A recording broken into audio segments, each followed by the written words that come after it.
صفوفا عشان ياخدوا صوره تذكاريه مع مرسي، وانا الوحيد اللي رفضت اخد صوره تذكاريه مع مرسي، يعني بس عشان ايه؟ خلي الطابق مستور زي ما بيقولوا يعني. ده حقيقي. فالجزئيه الهامه في الروايه يعني دلوقتي كان في مجموعه جمال مبارك. يعني احدى الروايتين بتتكلم عن انه هو كان قريب من احد رجال الاعمال، لا داعي لذكر اسمه يعني.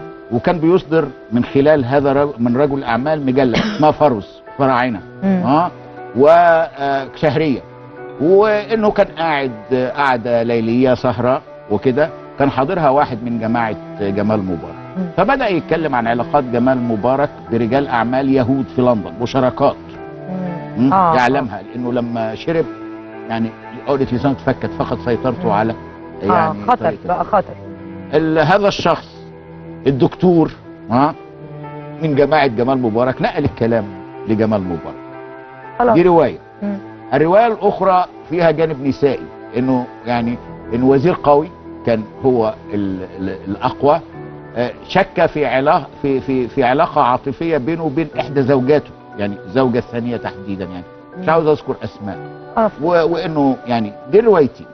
ففي وضع مملوكي كما تعرفين، فخلاص كان لازم لازم يصفوا حاجة لحساب حد. تم اعتقالك كم مرة؟ بس هي نهاية مأساوية. أكيد.